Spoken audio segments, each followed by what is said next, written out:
Bismillahirrahmanirrahim. Assalamualaikum warahmatullahi wabarakatuh. Hari ini kita masuk di pokok bahasan kedua dengan tema perencanaan dakwah.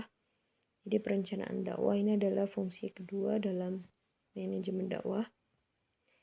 Jadi sebelumnya sudah saya jelaskan ada planning, organizing, actuating, dan controlling. Untuk perencanaan dakwah, jadi di sini yang dimaksud adalah kegiatan merumuskan apa yang akan dilakukan di masa yang akan datang. Jadi di sini kita mencoba untuk memprediksi, merumuskan apa sih yang bakal terjadi di masa yang akan datang. Hal ini menurut saya cukup sulit juga ya, karena yang namanya memprediksi itu terkadang sesuai apa yang ada dalam pikiran kita dan kadang juga tidak sesuai dengan apa yang ada di dalam pikiran kita. Dan ketika proses perencanaannya baik, maka hasilnya pun juga baik dan sebaliknya. Jadi dalam proses perencanaan di sini harus dirumuskan dengan matang sekali. Jadi perencanaan merupakan starting point dari aktivitas manajerial. Jadi di sini yang namanya perencanaan merupakan langkah yang paling awal. Ini kita ibaratnya langkah yang pertama ketika akan melakukan yang namanya kegiatan dakwah. Karena bagaimanapun juga yang namanya aktivitas manajemen itu harus membutuhkan yang namanya perencanaan. Karena sekali lagi manajemen itu ada fungsinya. Ada planning, organizing, actuating, dan controlling, evaluating. Jadi tanpa adanya rencana, maka tidak ada dasar untuk melaksanakan kegiatan-kegiatan tertentu dalam rangka mencapai tujuan yang diharapkan. Jadi sekali lagi, untuk mencapai tujuan yang kita harapkan, maka di sini harus direncanakan. Karena dengan adanya rencana ini menjadi dasar untuk kita melangkah ke depan. Adapun perencanaan di dalam sebuah organisasi dilakukan sebelum adanya pelaksanaan kegiatan guna mencapai tujuan yang telah ditetapkan. Jadi sekali lagi namanya perencanaan itu merupakan langkah awal dan ini dilakukannya sebelum pelaksanaan kegiatan. Adapun fungsi manajemen dakwah sebagai perencanaan di dalamnya mencakup yang pertama adalah forecasting atau prediksi kondisi mad'u di masa mendatang dan objektivitas atau tujuan. Yang kedua melihat peluang dan relevansi konten dakwah. Ketiganya menetapkan prosedur kegiatan dakwah. Keempatnya membuat timeline schedule dakwah. Dan kelimanya menentukan lokasi dan yang terakhir adalah menyiapkan dana. Jadi fungsi manajemen dakwah sebagai perencanaan di dalamnya itu mencakup 6 ya. Yang pertama forecasting. Forecasting di sini artinya meramalkan kondisi-kondisi yang mungkin terjadi di masa yang akan datang. Jadi masa yang akan datang itu di dalamnya perlu perkiraan dan perhitungan yang cermat. Sebab masa yang akan datang merupakan suatu prakondisi yang belum dikenal dan penuh ketidakpastian yang selalu berubah-ubah. Jadi di sini sekali lagi kita harus meramalkan kondisi yang ada di masa akan datang nanti. Misalnya meramalkan tentang cuacanya. Apakah nanti kira-kira akan turun hujan ataukah panas. Seperti itu. Meramalkan tentang biayanya. Misalnya mengundang Ustadz A. Kira-kira biaya yang diperlukan itu berapa? Itu juga harus tahu. Terus juga merencanakan tentang sasaran dakwahnya. Kira-kira dengan tema A, sasarannya A itu sudah sesuai atau belum. Jadi seperti itu ya. Jadi dalam forecasting diperlukan adanya kemampuan untuk lebih jeli dalam memperhitungkan dan memperkirakan kondisi objektif kegiatan dakwah di masa datang, terutama lingkungan yang mengitari kegiatan dakwah seperti keadaan sosial, politik, ekonomi, dan budaya. Jadi di sini juga yang namanya keadaan sosial atau masyarakat di mana akan dilaksanakan dakwah itu juga harus diperhitungkan. Kira-kira dengan tema seperti ini,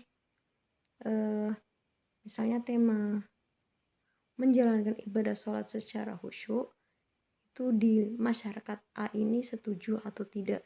Jadi seperti itu ya. Dan apakah perangkat desanya juga menyetujui atau tidak. Kemudian yang kedua, mencari berbagai tindakan dakwah. Jadi tindakan dakwah harus relevan dengan sasaran dan tujuan dakwah. Mencari dan menyelidiki berbagai kemungkinan rangkaian tindakan yang dapat diambil sebagai tindakan yang bijaksana. Tindakan dakwah harus sinkron dengan masyarakat Islam, sehingga tercapai sasaran yang telah ditetapkan. Jadi kita lihat sasarannya itu siapa? Apakah anak-anak, ataukah remaja, ataukah dewasa? Jika sasarannya remaja, kira-kira remaja itu lebih tertarik pada hal apa? Atau menggunakan media apa? Seperti itu. Nah, jadi ketika terjadi ketidaksinkronan dalam menentukan isi dakwah, dapat menimbulkan dampak negatif terhadap pribadi muslim. Oleh karena itu, jika sudah ditemukan berbagai alternatif tindakan, maka perencanaan harus menyelidiki berbagai kemungkinan yang dapat ditempuh. Jadi dari berbagai pilihan tindakan ini harus dipilih salah satunya ya, harus ditentukan, harus dipastikan. Dan hal ini yang harus diputuskan adalah yang paling bermanfaat tentunya. Nah, yang ketiga, fungsi perencanaan dalam manajemen dakwah adalah sebagai prosedur kegiatan. Jadi prosedur kegiatan adalah suatu langkah-langkah terkait dengan tugas yang harus dikerjakan. Misalnya, Anda mau mengundang Ustadz A. Jadi langkah yang harus dilakukan itu seperti apa? Otomatis harus ada suatu utusan yang datang kepadanya untuk bahasanya itu sowan ya. Meminta izin apakah beliau bersedia untuk mengisi acara dakwah atau tidak. Jadi seperti itu. Jadi pada intinya ini adalah suatu langkah yang harus dilakukan dalam suatu tugas tertentu. Karena setiap tugas secara otomatis itu ada langkah-langkahnya. Yang keempat, ini adalah penjadwalan atau schedule. Jadi di sini deretan waktu tertentu yang menunjukkan kapan suatu kegiatan harus diselesaikan.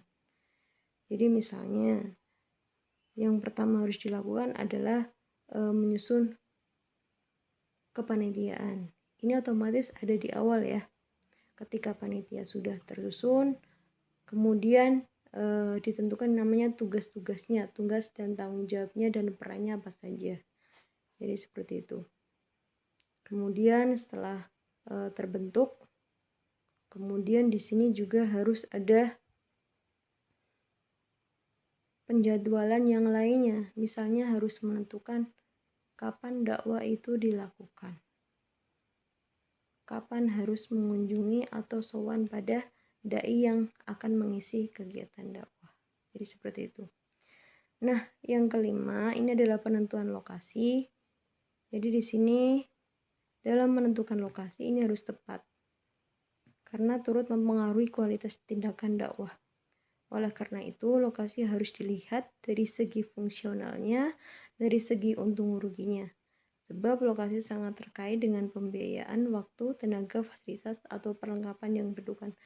Jadi kadang suatu dakwah itu dilakukan di tempat yang terbuka atau untuk umum, dan juga kadang dilakukan di tempat tertutup atau hanya orang-orang tertentu bisa masuk ke dalamnya. Secara otomatis di sini ada tiketnya ya untuk masuk ke dalamnya. Jadi kesemuanya ini perlu diperhitungkan karena terkait dengan biaya, tenaga, fasilitas, dan perlengkapan yang lainnya. Yang keenam, ini adalah dana.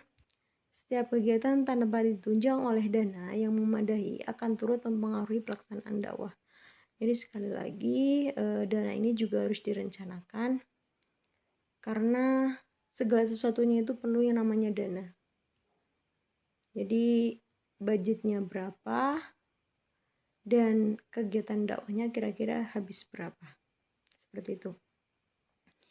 Nah, di sini kenapa kok perencanaan itu perlu? Karena dengan perencanaan ini dapat memberikan arah kemana dakwah itu harus dibawa.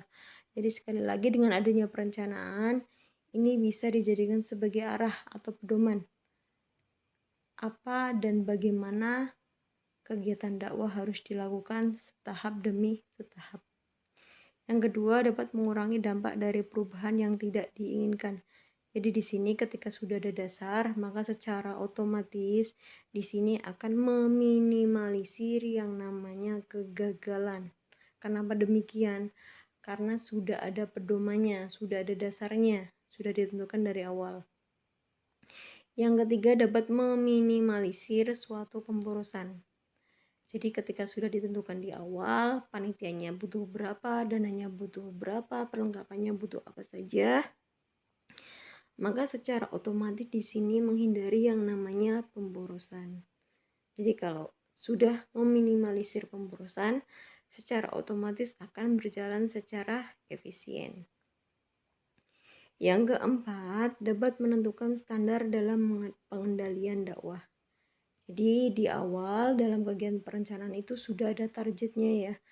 Kira-kira nanti mad'unya itu butuh berapa?